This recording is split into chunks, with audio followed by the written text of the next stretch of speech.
we were still at that time trying to just get as many people through the doors and give them the best experience that we could, just like we always do. But we never really lost sight of reinvesting in the business. And so it's always been important to us to reinvest and make sure that, what we have out there. And I think that, Sara, both the Saras were in our venue recently for FEC Connect. And if you walked in there and you thought that it was a 13-year-old venue, then we haven't been doing a good job. And I hope that they would both say that they felt like, our venue being 13 years old, that it still looks as good and would put it up with anybody else that's out there opening up today. So that's always been our goal. And so these two partners that we have here from Embed and from Cubica, they're critical partners to us, and they're a lot, a big part of that. On the Embed side, we have continued to we've reinvested in hardware. We changed all of our hardware out several years ago, kind of position ourselves to be able to continue to move forward. On the Cubica side, oh my gosh, this year we are having the biggest investment as a one-off that we've ever had in installing NV and the Neoverse wall in our venue. And so that the upgrades to our point of sale with Square, and then how these the two organizations that these two women represent come together on the technology side, it's just it's huge, and it's a lot of work. It's a lot of, we ask our team in the venue to focus on the guests, right, and that experience, but all this stuff runs in the background. And so you have to, my brother, who's my partner, and I are, we're continually trying to move that forward. I think in the beginning, we relied a lot on outside sources. When we opened as an Embed and QubicaAMF venue. And so we were relying on others that were out there that had good experiences with both of those organizations. And we did that. And ultimately it's paid dividends for us. And so I think for us, we've had good relationships with them. They've been responsive. No relationship's perfect. We're not perfect as an operator of guests that come in. I mean, but it's how you, if something is not right, how do you respond to it, right? And so both of these organizations have been solid throughout the time that we've been open. What I love about both of these organizations is they're both innovators. They both want to move it. They both want to, the same way that we want to innovate, they want their products to be better. And it's evident. They're out there. They're showing what the innovation of those products are. The Square and Conquer and Square and Embed integrations, that's a good example, of how, for us as an operator, when you talk about things that are disjointed on the technology side, I think everybody that's out there that's been an operator from 10 years ago on could say, hey, listen, we've got a point of sale, we've got this attraction, we've got this attraction, but these things don't talk. And there's people that are out there trying to figure out, well, these two have actually figured out how to make it, like their organizations have figured out how to make it happen, right? And so it's, you put your money where your mouth is. And when you see that as from an operator perspective, we're closer now than we've ever been to having a true reward and loyalty program that we can take across all of our revenue streams and put that together. He had an opportunity when he was doing a renewal, okay, to say, no, I'm going to go with another system, right? But he didn't. Instead, he continued innovating. And this is something that I really like about the Doug Mechlings of the world, if you will, and that is that they don't set it and forget it. They continue to innovate. They continue to learn. They have a growth mindset. And the same thing goes for Cubica. This is actually something that we were attracted to from the Embed perspective. And that is that with Cubica, they're like, hey, we continue innovating as well, right? We're trailblazers in our area. And what's wonderful is that they make it easy to work with them. What does that mean? It's an API. It's a simple, let me just demystify an API in terms of integration. And that is, imagine a power cord and a wall power socket. Does one plug in with the other? And does it talk and does it work? That is integration at its best. I want to echo what Sara said about Doug.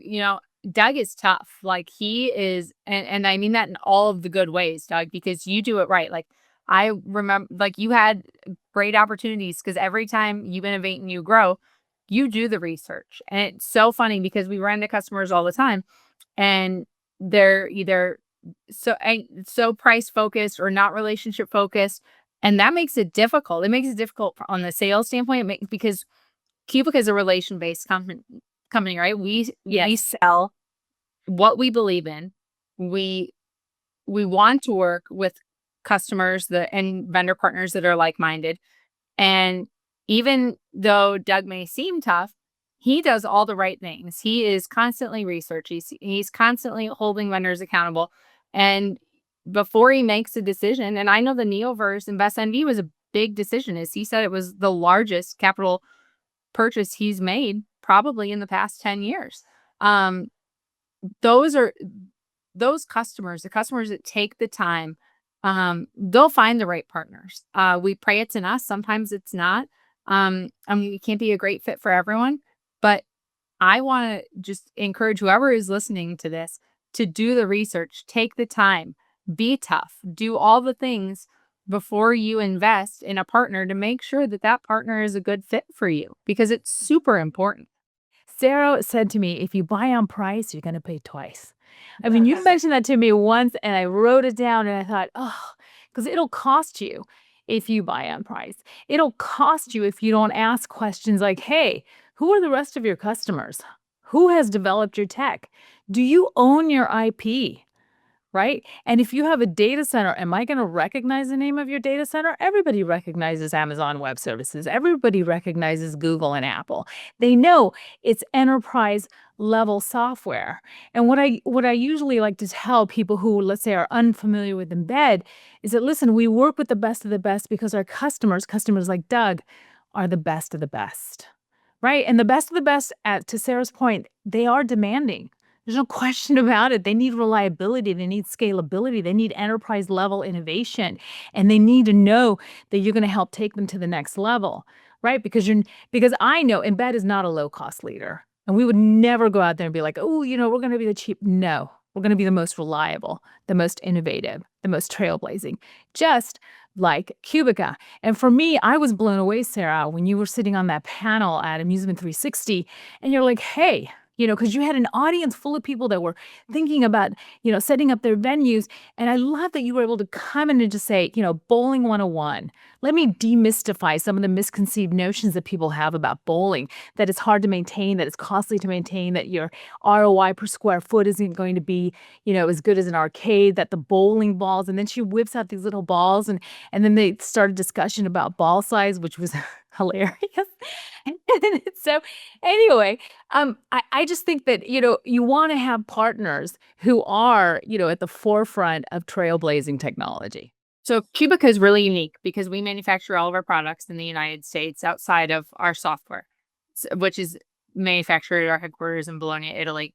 And so nothing that we sell is brown box in, brown box out.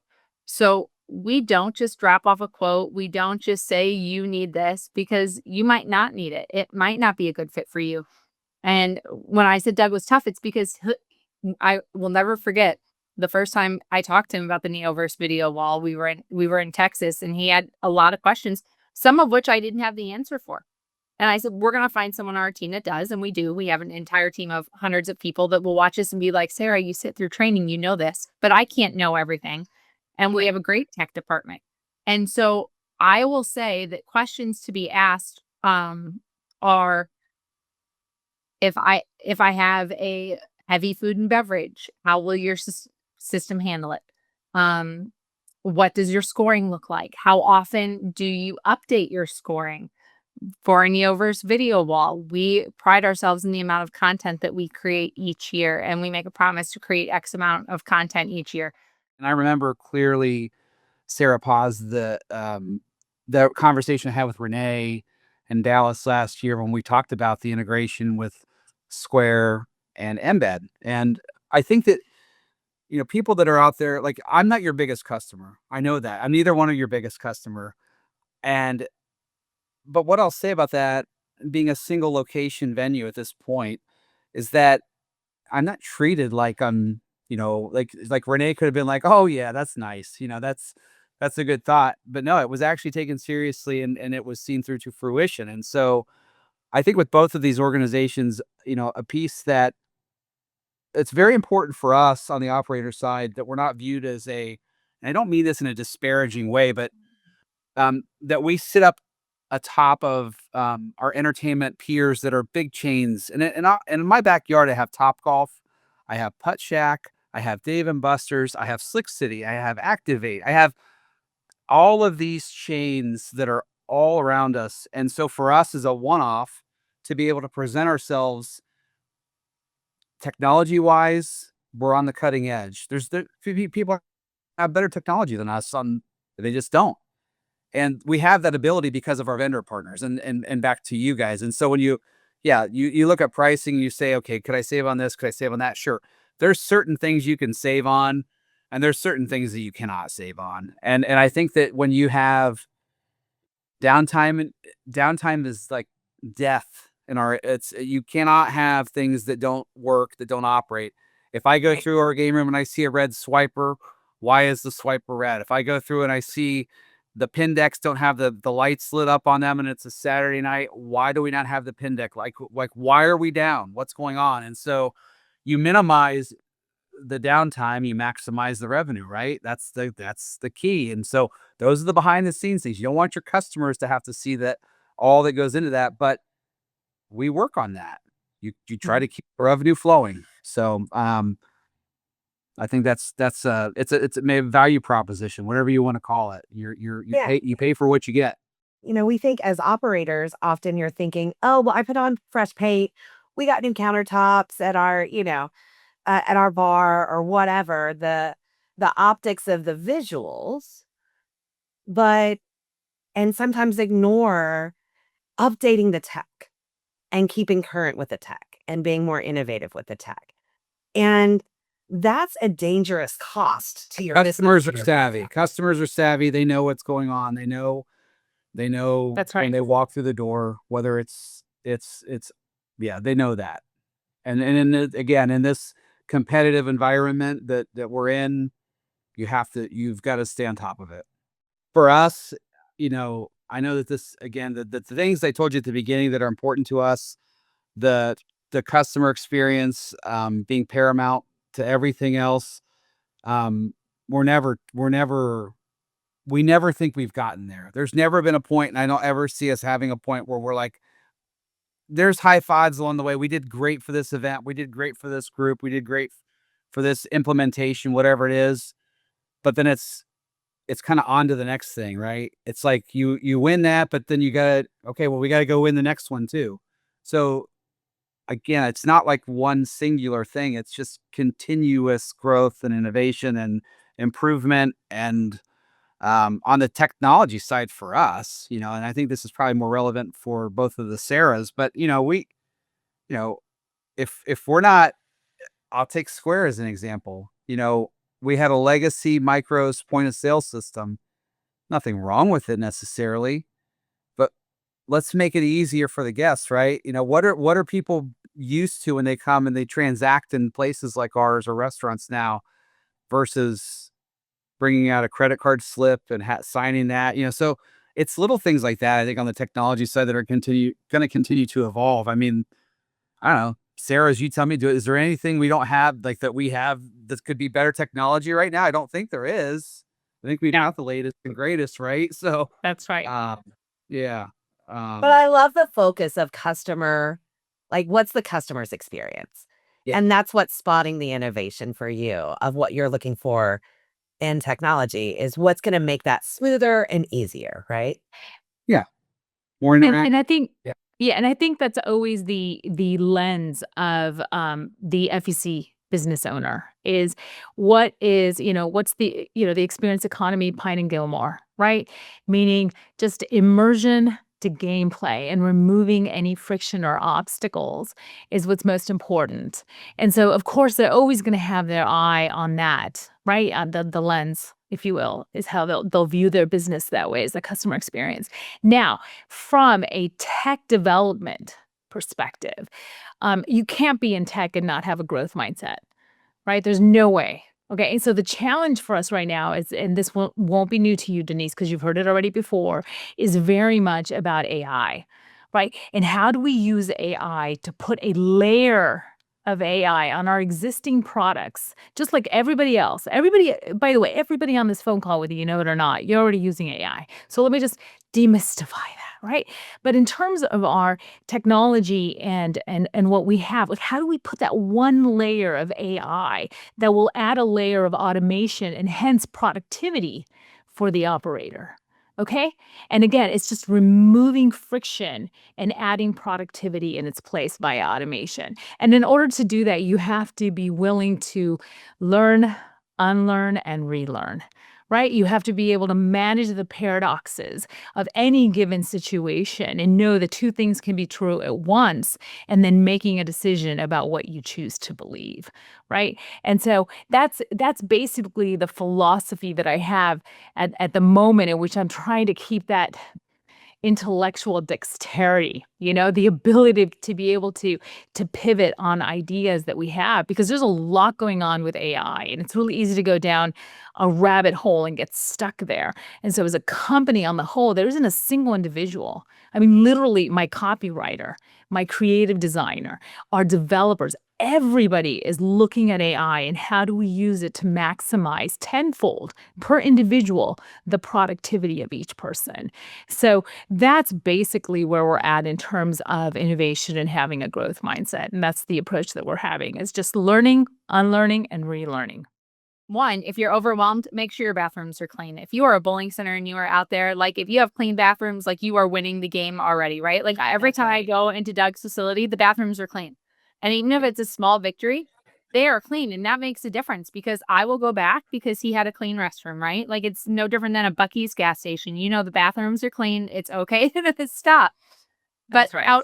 outside of that, don't be overwhelmed. There are so many resources, tools, podcasts, vendor partners that want to teach you. There are opportunities to learn, and it can be scary, but know that there are all these resources out there.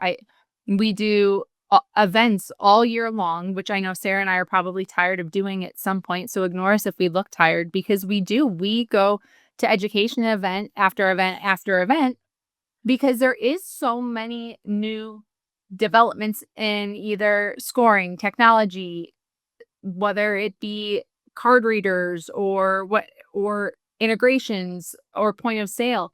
And just stay immersed, learn, take advantages of all those opportunities. So many of them are free. There's some sort of learning podcast or seminar or webinar daily in our industry. Like, it's flooded with information. So don't get overwhelmed. And if you need help, call any one of us. The thing I love most about our industry is Doug would gladly take a call from a competitor and guide them, without a doubt.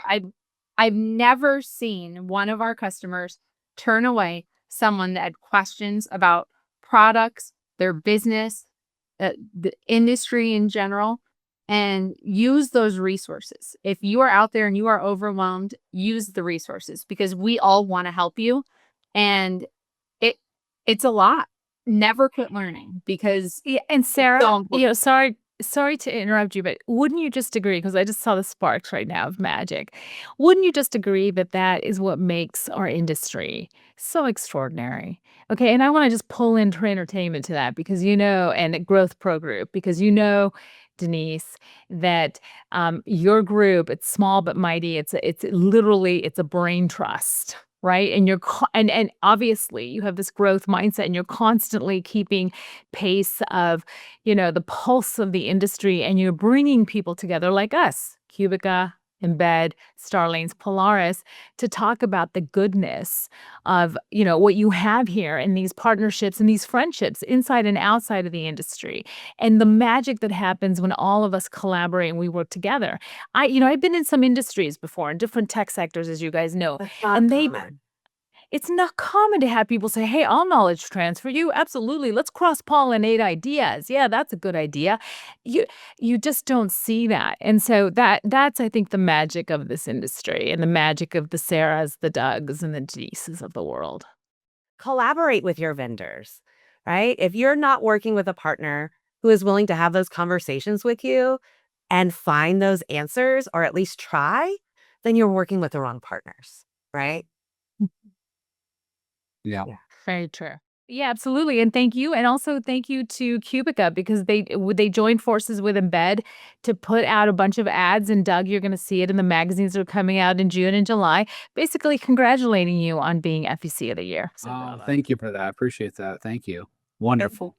it's like we said before, it's kind of a big deal. So congratulations.